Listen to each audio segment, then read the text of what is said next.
गेल्या क्लासमध्ये आपण मॅनेजमेंट फंक्शन्स रोल्स स्किल्स याविषयी बोललो. म्हणजे कार्य कोणती आहेत, भूमिका कोणत्या आहेत आणि कौशल्य कोणते आहेत. या क्लासमध्ये आपण मॅनेजमेंटची सर्वात पहिलं स्टेप म्हणा किंवा प्रिन्सिपल म्हणा, जे म्हणजे प्लॅनिंग. प्लॅनिंग म्हणजे नियोजन करणे. एक सिंपल डेफिनेशन आहे प्लॅनिंगची.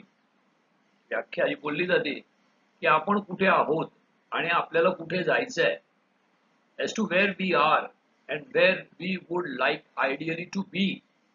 ह्याच्यामधला जो ब्रिज आहे, जो पूल आहे, तो म्हणजे planning. Seeming to do is not doing.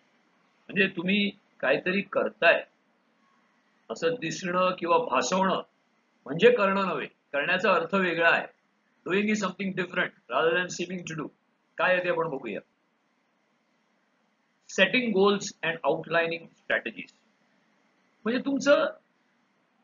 तुमचं जे ध्येय आहे, गोल जो आहे तो तुमचा निश्चित झाला पाहिजे. आणि आउटलाइनिंग स्ट्रॅटेजीज म्हणजे त्याची आपण ज्याला बाह्य रेखा म्हणतो त्या क्लिअर पाहिजे, की आता ते उद्दिष्ट आपल्याला साध्य करण्यासाठी आपल्याला काय करायचं आहे, या गोष्टींचा पण विचार झाला पाहिजे.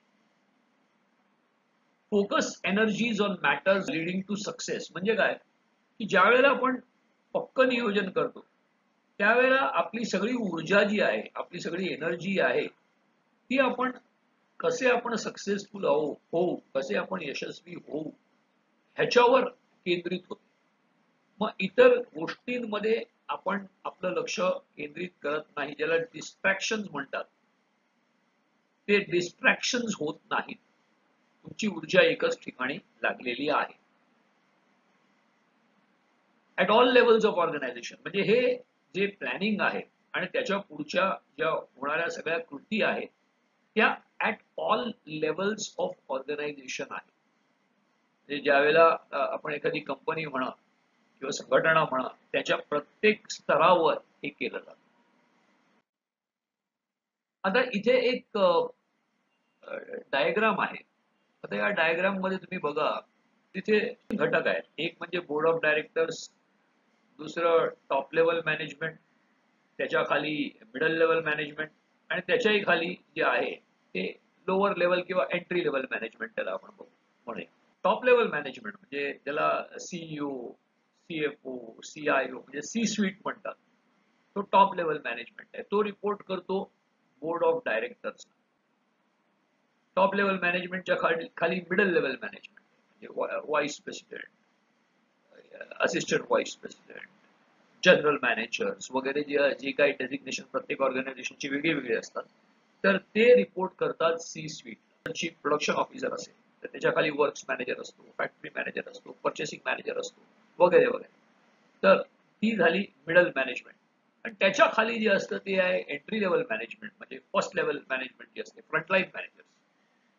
ते लोक म्हणजे जे मॅनेजर्स असतात, डेप्युटी मॅनेजर्स असतात. तर ही लोक जी आहेत ती जे मिडल मॅनेजमेंट कडनं त्यांना जे काही डायरेक्टिव्ह असतील तर ते लोक हे फॉलो करतात. आता प्लॅनिंग हे कसं होतं या सगळ्यामध्ये याचा आपण आता विचार. जे बोर्ड ऑफ डायरेक्टर्स आहेत त्यांचं प्लॅनिंग थोडंसं वेगळं आहे. जे टॉप लेवल मॅनेजर्स आहेत त्यांचं प्लॅनिंग वेगळं आहे. म्हणजे जसं तुम्ही लेवल्स खाली खाली येत जाता, प्लॅनिंग जो प्रकार असतो तो थोड्याफार फरकाने तो बदलला जातो. काय प्लॅनिंग आहे ते थोडंसं बदललं जातं. ते कसं जातं तेही पुन्हा आपण आता बघूया. आता प्लॅनिंग ही जी काही प्रक्रिया आहे ती मल्टी लेवल आहे प्रोसेस. म्हणजे जसं आपण गेल्या स्लाइड मध्ये बघितलं की मॅनेजमेंटच्या वेगळ्या वेगळ्या लेवल्स आहेत. बोर्ड ऑफ डायरेक्टर पासून सुरुवात घेऊन टॉप मॅनेजमेंट, मिडल मॅनेजमेंट, मग एंट्री लेवल मॅनेजमेंट. तर ही प्रक्रिया सर्व लेवल्सला ही ऍप्लिकेबल आहे. प्रत्येक जण प्लॅनिंग करतो. अर्थात प्रत्येकाचा प्लॅनिंग करायचा दृष्टिकोन थोडासा वेगळा असतो. त्याचे ऑब्जेक्टिव्ह म्हणजे त्यांना काय साध्य करायचंय त्या प्लॅनिंग मधनं ते थोडंसं वेगळं असतं. पण प्लॅनिंग हे करावंच लागतं. पहिला आहे तुमचं टॉप लेवल, ज्याला आपण स्ट्रॅटेजिक प्लॅनिंग म्हणतो. एक मोठ्या प्रकारची रणनीती आखली जाते. एक विजन आणि एक दूरदृष्टी असते. ज्यावेळेला आपण एक टॉप मॅनेजमेंट म्हणतो किंवा बोर्ड ऑफ डायरेक्टर्स लेवलला जी मॅनेजमेंट असतो, त्यांचं विजन म्हणजे त्यांची दृष्टी वेगळी असावी लागते. आता एखाद्या कंपनीच्या आपण विजन स्टेटमेंट विषयी बघूया आणि मग आपल्याला एक साधारण आयडिया येईल याच्याबद्दल, एक कल्पना येईल की काय असते याच्यामध्ये. आता Amazon आपल्याला सर्वांना माहिती आहे. तर त्यांचं विजन काय आहे की earth's most customer centric company to build a place where people can come to find and discover anything they might want to buy online.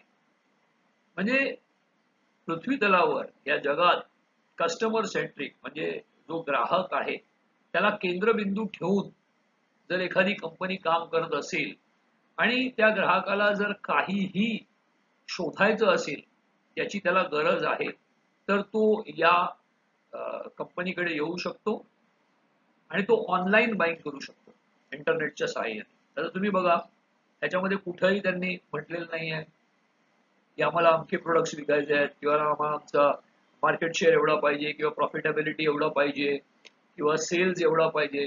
ज्यावेळेला तुम्ही एका टॉप मॅनेजमेंट सिनियर मोस्ट म्हणजे बोर्ड ऑफ डायरेक्टर्स लेवलला जेव्हा तुम्ही विचार करता, तेव्हा अशा प्रकारचं तुमचं विजन असलं पाहिजे. आता ह्याच्यामध्ये सगळ्याच गोष्टी आल्या तुम्ही बघा की अर्स मोस्ट कस्टमर सेंट्रिक म्हणजे कस्टमर सर्व्हिस मॅक्झिमम पाहिजे.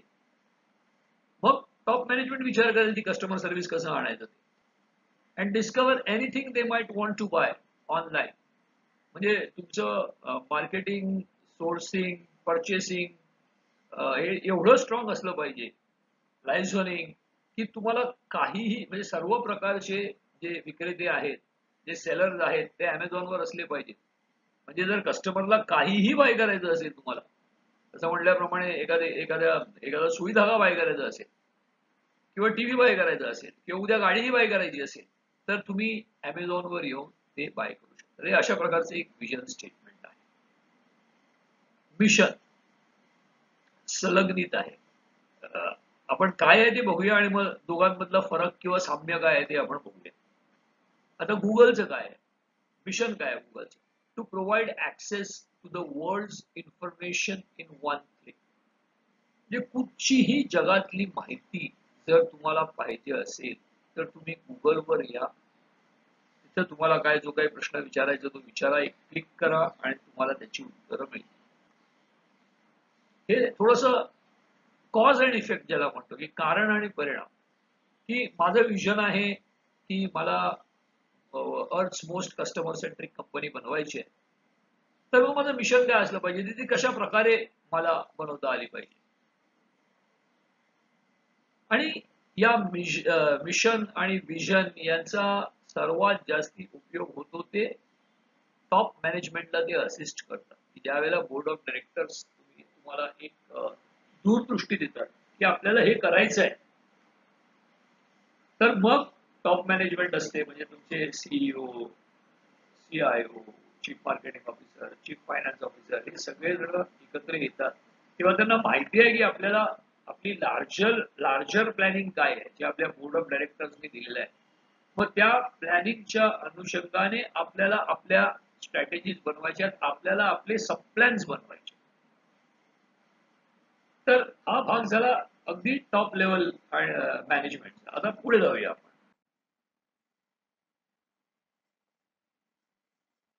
मिडल लेवल म्हणजे जे व्हाईस प्रेसिडेंट आहेत, जनरल मॅनेजर्स आहेत, रिजनल मॅनेजर्स आहेत, त्यांचं टॅक्टिकल प्लॅनिंग असतं. आता टॅक्टिकल प्लॅनिंग म्हणजे काय, तर तुम्हाला त्याच्यामध्ये तुमच्याकडे जी काही संसाधनं आहेत, तुमचे जे काही रिसोर्सेस आहेत, आणि रिसोर्सेस म्हणजे काय असतात, लेबर, टेक्नॉलॉजी, इन्फ्रास्ट्रक्चर, कॅपिटल, म्हणजे ही सगळी रिसोर्स संसाधनं आहेत. तुमच्याकडे पैसा तुमच्या गाठीला असतो, तुमच्याकडे माणसं असतात काम करायला, नवीन नवीन यंत्र असतात, उपकरणं असतात, आजच्या घडीला IT इंडस्ट्री तुमच्या बरोबर असते. तर या सगळ्याचा वापर करून आपण कशा प्रकारे जे लॉंग टर्म प्लॅन्स आहेत आपल्या ज्या टॉप मॅनेजमेंटनी सेट केलेले आहेत ते आपण कसे इम्प्लिमेंट करायचे. आता जे टॉप मॅनेजमेंटचं जो प्लॅनिंग असतं ते साधारण लॉंगिश प्लॅनिंग ज्याला आपण म्हणतो, 5 वर्ष 10 वर्षाचं एक विजन असतं किंवा 20 वर्षाचं एक विजन असतं. मिडल मॅनेजमेंट नॉर्मली 2 वर्ष 3 वर्ष, कारण त्यांना ते जे विजन आहे ते त्यांना ऍक्च्युअली प्रॅक्टिस मध्ये त्यांना ते घडवून आणायचं असतं. ह्याला ट्रिकल डाऊन इफेक्ट म्हणतात, की म्हणजे जो वरून सुरुवात होते, बोर्ड ऑफ डायरेक्टर्स पासून घेऊन ते टॉप मॅनेजमेंटला येऊन मग ते मिडल मॅनेजमेंट मध्ये येतं आणि तिकडनं ते entry level management trickle down आहे. जसं पाणी वरून खाली वाहतं तसा तो प्रकार आहे. Organisation hierarchy and hierarchy of objective म्हणजे जे काही आपली संस्था आहे त्याच्या श्रेणी रचना म्हणतो आपण. हायरार्की जे वेगळ्या वेगळ्या श्रेणी आहेत जसं म्हटल्याप्रमाणे, आणि हायरार्की ऑफ ऑब्जेक्टिव्ह म्हणजे तुमची जी उद्दिष्ट आहेत त्यांना सुद्धा एक पदानुक्रम आहे. आधी जसं सांगितल्याप्रमाणे वेगळ्या लेवलचे मॅनेजर्स वेगळ्या लेवलची प्लॅनिंग करतात, म्हणजे प्रत्येकाची ध्येय गोल्स ही वेगळी असतात. अर्थात ती एकमेकांशी विसंगत नसतात, म्हणजे त्याच्यामध्ये कन्सिस्टन्सी असते, त्याच्याबद्दलही आपण बोलू.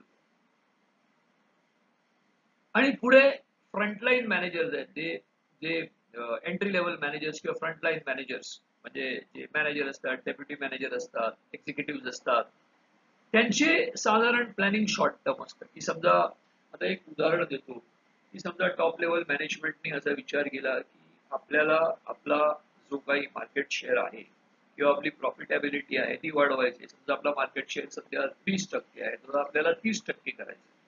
हे झालं टॉप लेवलचं प्लॅन. मग मिडल लेवल मॅनेजमेंट त्यासाठी विचार करायला लागतो की बाबा आपल्याला जर हा मार्केट शेअर वाढवायचा असेल तर काय करावं लागेल. आपल्याला मार्केटिंग बजेट वाढवावं लागेल का, आपल्याला नवीन कस्टमर्स कडे जावं लागेल का, नवीन मार्केट्स मध्ये जावं लागेल का.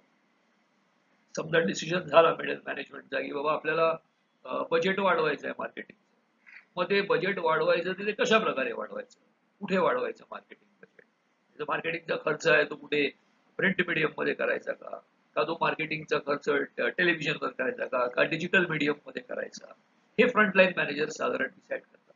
आपला जो प्रॉफिट आहे तो आपल्याला 8%वरनं 12%ला घेऊन जायचा. तर जर तो 8%वरनं 12%ला घेऊन जायचं तर काय करावं लागेल. मग त्यासाठी आपल्याला आपली कॉस्ट कमी करावी लागेल. समजा टॉप मॅनेजमेंटने सांगितलं कॉस्ट कमी करा, मग मिडल मॅनेजमेंट सुरुवात करतं विचार करायला की कुठे कुठे कॉस्ट आहे, कुठल्या कॉस्ट आहेत, ऍडमिनिस्ट्रेटिव्ह कॉस्ट आहे का, सेल्स कॉस्ट आहे का, प्रोडक्शन कॉस्ट आहे का. हे आयडेंटिफाय केल्यानंतर मग एंट्री लेवल मॅनेजर्सकडे येतं की समजा प्रोडक्शन मध्ये जर कॉस्ट जास्ती असेल तर कुठच्या मशिनरीमध्ये कॉस्ट जास्ती येते, कोण जास्ती प्रोडक्टिव्ह आहे, कोण जास्ती प्रोडक्टिव्ह नाही आहे, मग कुठची मशीन्स ठेवायची किंवा कुठची नवीन आणायची की ज्याच्यामधनं कॉस्ट कमी केली जाऊ शकते. तर अशा प्रकारे हे सगळं प्लॅनिंग जसं म्हटल्याप्रमाणे ट्रिकल डाऊन इफेक्टने पहिला महत्वाचा तुमचा जो काही उद्दिष्ट आहे ते साध्य करण्यासाठी कसे लोअर लेवलचे तुम्ही लोअर लेवलची मॅनेजमेंट कशा प्रकारे मग हळूहळू प्लॅनिंग करायला सुरुवात.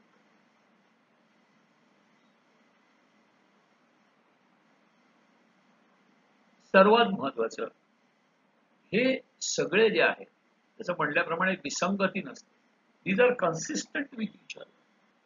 म्हणजे जर मार्केट शेअर वाढवायचं असेल तर तुम्हाला तुमचं बजेट वाढवायचं आहे किंवा तुमचे कस्टमर्स वाढवायचे. एंट्री लेवल मॅनेजर तोच विचार करणार असणार की नवीन कस्टमर्स कडे कसं जायचं किंवा बजेट वाढवायचं ते कुठे वाढवायचं, तिथे तो वेगळा विचार नाही करणार. असं असू शकत नाही की तिकडे तुम्ही सांगितलंय की बाबा नवीन कस्टमर करायचे आणि इकडे नवीन कस्टमर्स कडे गेलेच नाहीत किंवा काहीतरी वेगळंच केलं, असं होऊ शकत नाही. हे सगळे कन्सिस्टंट असले पाहिजेत एकमेकांशी, हे अतिशय महत्वाचं आहे. प्लॅनिंगचे प्रेमिसेस काय आहेत. प्रेमिसेस म्हणजे की आपण हे सगळं बोलतोय की अशा प्रकारे प्लॅनिंग, तर साधारण एक उच्च प्रिन्सिपल्स आहे किंवा कशा प्रकारे हे प्लॅनिंग साध्य होतं. Determining alternative courses of action म्हणजे प्लॅनिंग करताना मॅनेजमेंटकडे बऱ्याच गोष्टी असतात ज्यांचा त्यांना विचार करावा लागतो. किंवा प्रॉफिटेबिलिटी वाढवायची आहे त्याच्या सुद्धा वेगळ्या वेगळ्या प्रकार आहेत, ते कशा प्रकारे करता येतील. तर त्यापैकी कुठलं तरी एक किंवा दोन जे टॉप मॅनेजमेंटला वाटतं की ह्याच्यावर आपण फोकस करायला पाहिजे. कधी कधी काय असतं, प्रॉफिटेबिलिटी वाढवायची तर आपल्याला आपला सेल्स वाढवावा लागेल.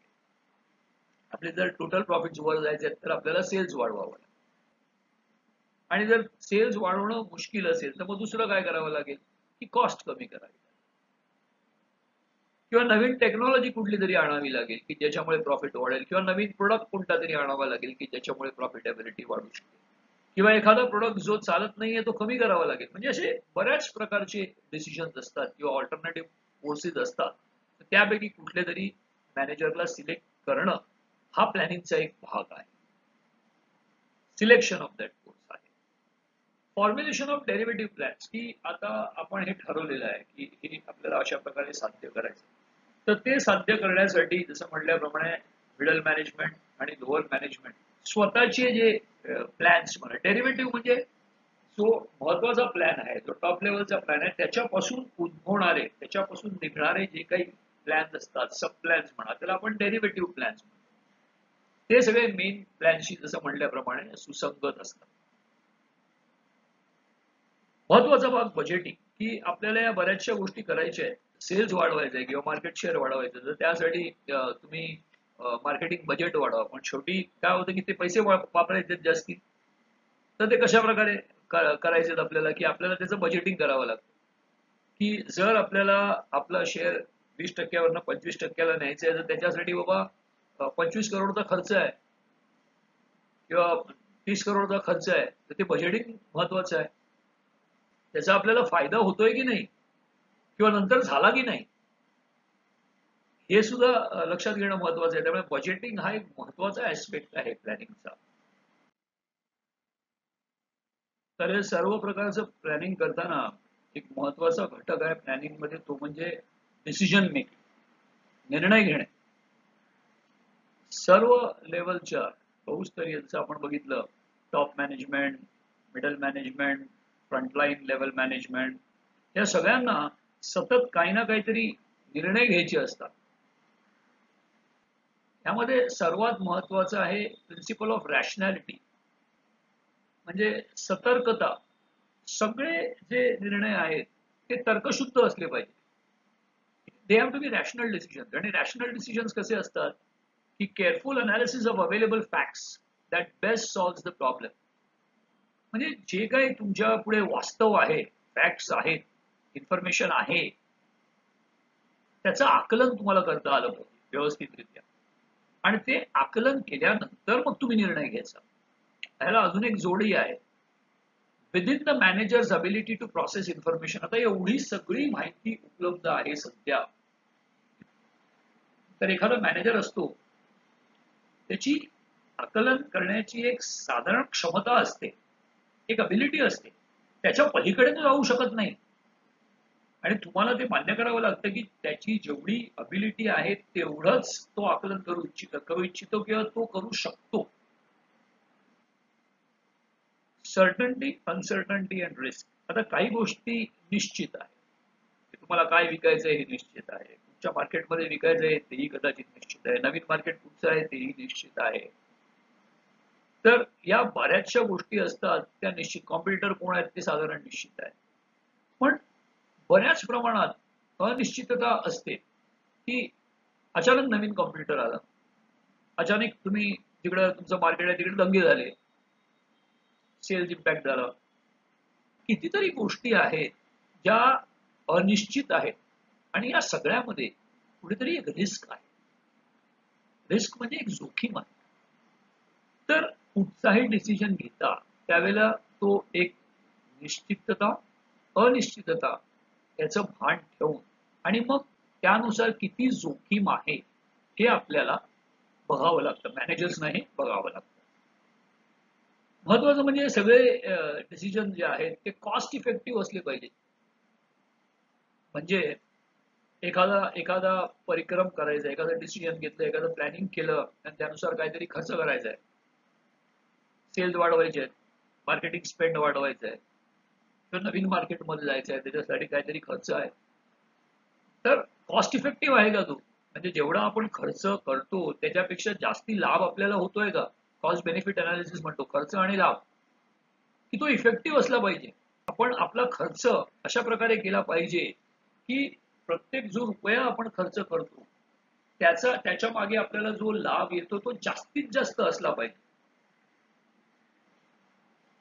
आणि बऱ्याचशा प्रमाणात आपण रॅशनॅलिटी म्हणजे तर्क याला अनुसरून आपण प्लॅनिंग करतो.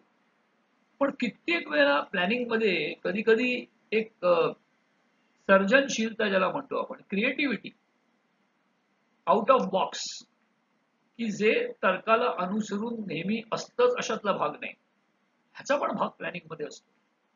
की मी काहीतरी क्रिएटिव्ह थॉट आहे माझ्याकडे, एक वेगळ्या तऱ्हेने मी या प्रॉब्लेमकडे बघितलं आणि माझा प्लॅन काहीतरी वेगळा आहे, जो ट्रेडिशनल नाहीये, जो कॉन्झर्वेटिव्ह नाहीये, इनोव्हेटिव्ह आहे, नाविन्यपूर्ण आहे. तर ह्याच्यावर बेस ठेवून सुद्धा डिसिजन घेतले जातात. आणि ते जसं म्हटल्याप्रमाणे तर्कशुद्ध असतीलच अशातला भाग नाही, पण त्याचे सुद्धा बरेचसे फायदे असू शकतात. अर्थात कधी कधी त्याची डाऊनसाईडही असते, नुकसानही असतं. पण या सगळ्या गोष्टी तुम्हाला साधारण तुम्हाला लक्षात घ्याव्या लागतात.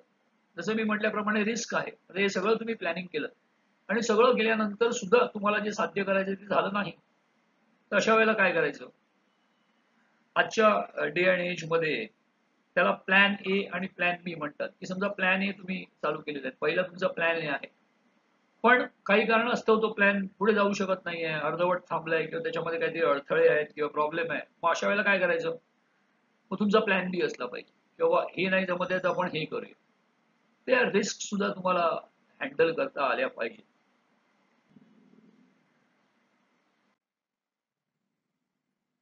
ज्याला आपण ऑर्गनायझिंग म्हणतो, म्हणजे आयोजन. की ही संघटना, त्याची श्रेणी कशी असावी, हायरार्की कशी असावी, आणि ह्या सगळ्याचा फायदा शेवटी आपल्याला आपल्या ध्येय जे आपल्याला अचीव करायचं आहे त्याच्यामध्ये निश्चितपणे होतो. तर ऑर्गनायझिंग कसं असावं आणि त्या ऑर्गनायझिंगचे वेगळे वेगळे घटक काय, what are the important principles of organising, हे आपण पुढच्या लेक्चरमध्ये. So we meet in the next lecture. Thank you very much and take care, guys. Bye.